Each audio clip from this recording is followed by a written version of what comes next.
Guys, welcome sa ating Royal and Channel. Ayan, kung may makikita kayo dyan, gata po yan. So yan nga guys, gagawa tayo ngayon ng ginataang bilo-bilo. Madami na rin ang gagawa nito dahil malapit na rin ang ating mahal na araw. So ayan, papakita ko sa inyo kung paano ko gawin ang ating ginataang bilo-bilo. Meron ako ipapakita sa inyo mga sangkap po sa aking gagawin. Meron tayo ditong saba. Naka-ready na yan, naka-slice. Yan po ang gagawin nyo. And then, meron tayong sugar. Meron tayong kamote and gabi. So, nakikita lahat yan sa palengke. So, yun nga. And then, meron tayong galapong. Galapong is, sa English is glutinous rice. And then, meron tayong langka. So, ayan. Yan po ang nagpapabango. Option nyo na lang po yan kung gusto nyo lagyan ng langka. Pwede namang hindi. So, nasa sa inyo lang. Ako gusto ko lagyan.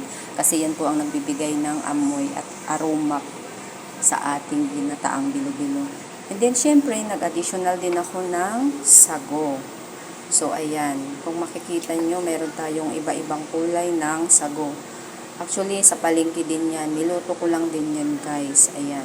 So, kung makikita nyo, binabad ko lang po yan sa tubig para hindi siya mamuumuo. So, yan po ang ating mga sangkap lahat, guys. Ayan. Slice nyo lang ng ganyan.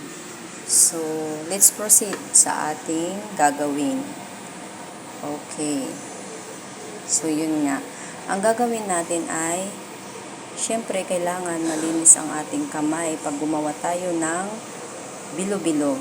So, yun nga. So, makikita nyo, super linisin ko talaga ang ating mga kamay pagkagawa. So, yan, papakita ko sa inyo paano gawin ang ating glutinous rice na ilalagay natin sa ating so, ayan, put it.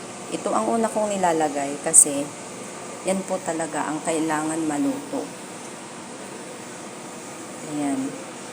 Matagal kasi maluto ito. Pag hindi ito naluto, ibig sabihin magaspang pa. Kapag natikman nyo, magaspang siya. So, yun lang. Lagay lang natin, ganyan. So, continue lang yun.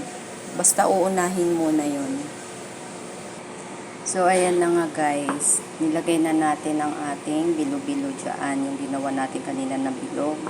So, yun, nilagay na at halo-haloin. Mga after pagkalagay, after mga 2 minutes din, ilagay na natin ang ating, hintayin muna natin maluto ng konti, and then ilagay natin ang ating kamote and gabi sa additional natin dyan. So, hintayin natin after 2 minutes. And then, ayan, after 2 minutes, i-add na natin ang ating kamote and gabi. So, ito siya guys. Ayan, kung makikita nyo, yung white, yan yung gabi, and then yung yellow, ayan yung kamote. So, ako naglalagay talaga ako ng kamote.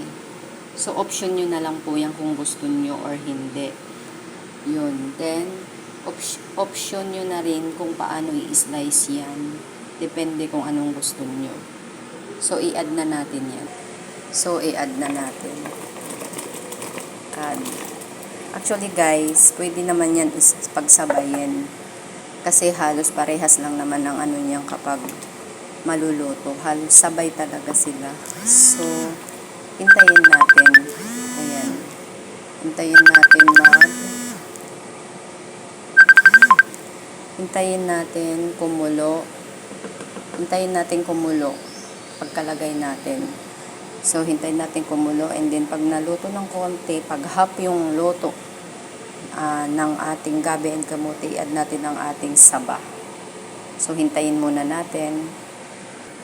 Actually guys, pwede na natin ilagay ang ating sugar. So, ayan, kung kasi marami kasi ito, so optional nyo rin yung asukal. Depende sa dami na ilalagay nyo.